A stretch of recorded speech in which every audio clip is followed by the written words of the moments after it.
Kansas picked up the 92-89 win against North Carolina, barely hanging on. Let's break down some of the film on how they got this win, starting with the very first play of the game for Kansas. So it's going to start Dickinson setting a screen. Eventually, this is just going to flow into a pick and roll here with Adams. And what I want to point out is look at Kansas kind of clearing this entire corner of the court. You have Dickinson on the strong side block. And then right here, you have Dwan Harris filling out to the strong side corner. So now in this pick and roll, Adams is rolling into a ton of empty space. He gets it here, is able to finish at the rim. And I bring that up because Kansas shot 12 of 13 at the rim in the first half, but only 5 of 12 in the second half. We'll get into that in a second.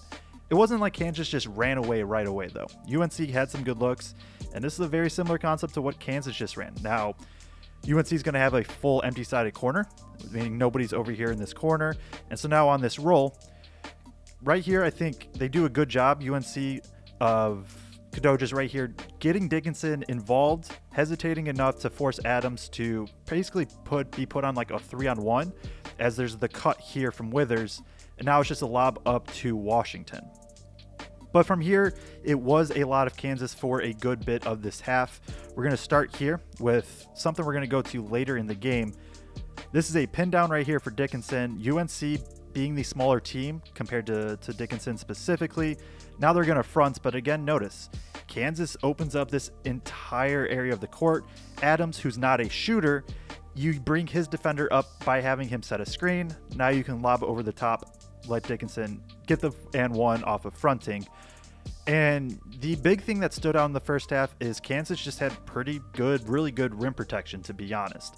UNC struggled in the paint. They were 5 of 17 in the first half inside of the paint. This could be an example here of you're going to see Trimble just coming off this curl right here, getting downhill. Dickinson's there, Store's there. And what this also allowed is now Kansas was really able to run. They had 14 first half transition points, but only 4 in the second half. Get the ball up to Store now, who's up here, and let him just kind of go to work in space, in transition. That's a goaltend right there, 2 points for Kansas. And I think Kansas' ability to get into transition really, really opened it up for them in that first half. Going to here, again, it was a big emphasis. Kansas was just able to get what they wanted getting downhill. So this pin down right here, getting it to Mayo. Now Mayo throws it back to Dickinson, gets it in the post, and this time UNC doubles. And now Adams, really good cut right here, and just goes over the smaller defender, able to convert. Kansas just did a very good job with their spacing and being able to open up cuts for themselves. Now right here, I think is just a fun angle to kind of look at. You're going to see Dickinson up near the level. He's in a more of a drop coverage though. This forces weak side low man to tag on the roll. Does a good job here of being able to close out. And now this is where Dickinson had pretty good rim protection in this first half. Davis has to go into a tough floater. There definitely was a little bit of just Davis missing and UNC missing some shots that they probably should make. Again, this is going to keep going. Like this entire first half, as we're progressing through the entire game, Kansas just got what they wanted and got what they wanted in the paint specifically. Another empty-sided pick and roll, UNC in a drop coverage. Harris does a great job engaging the big, and now once he does, Badunga's, I mean, insanely athletic. You just have to throw that up near the rim. He's going to go and he's going to slam it down. Now we jump into the second half, and UNC did a pretty good job with making a little bit of a push, cutting it to 12 already. I think you see a little bit of a change in terms of, okay, another pick and roll. You get Adams on this short roll, Dickinson in the dunker spot, but look at what UNC is doing here. They really dig in. They show a lot of help. Now they give up an open 3, but I think there was an emphasis of trying to take away the paint. Kansas was only 5 of 12 in the second half. Some of it is just because they were in the half court a bit more, but some of it was because plays like that. They showed more help, really dug in. And now UNC was kind of the team that was able to get shots going at the rim, and they did a lot of it out of pick and roll. This play right here that we're going to look at, I think does a really good job. So it's a pick and roll, Dickinson up near the level, and look at this. Now this is really no secondary rim protector. Adams is being occupied up here with Withers. So now Davis, great backdoor cut, getting 2 points and 1. They also did a great job of getting to the line to help get them back into the game.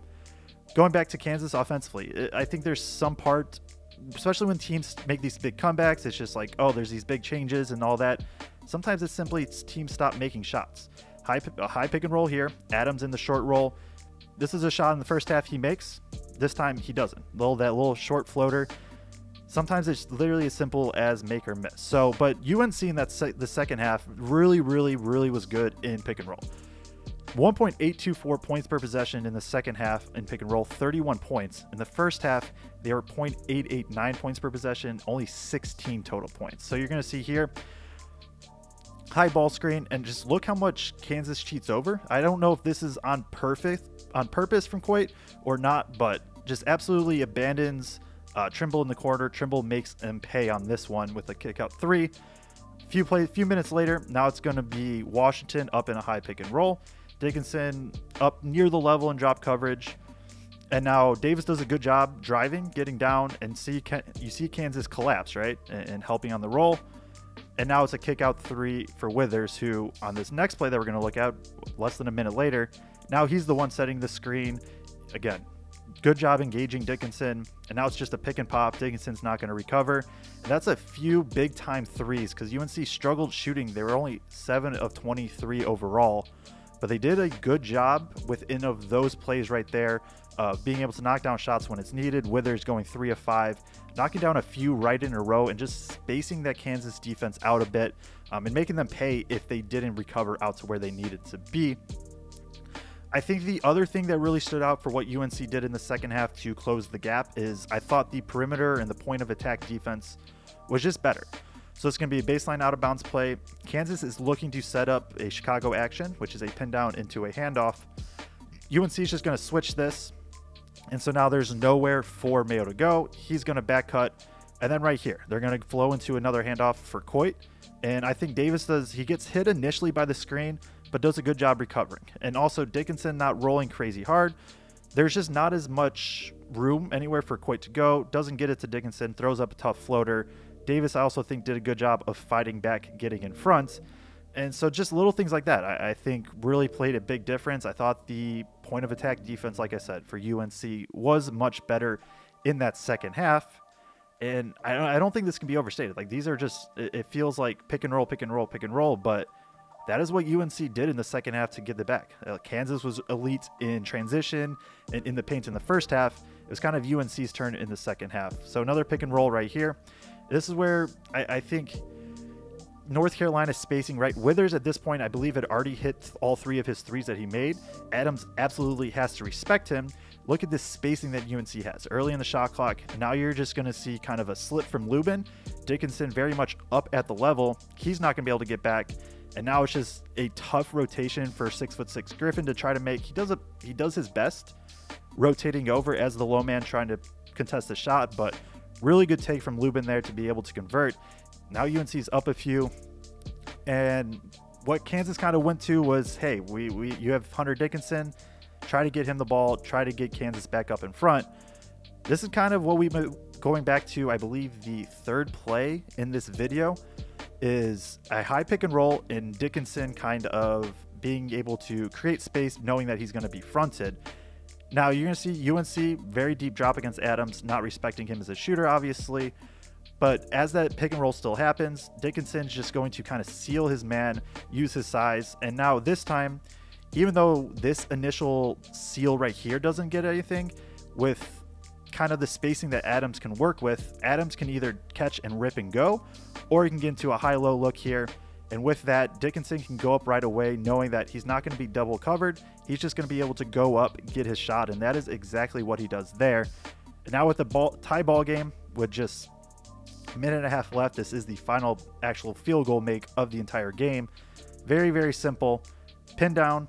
Dickinson is now once again going to steal, and this is exactly the same play as that third one that we talked about. Very, very similar to this last one is Adams not being a shooter.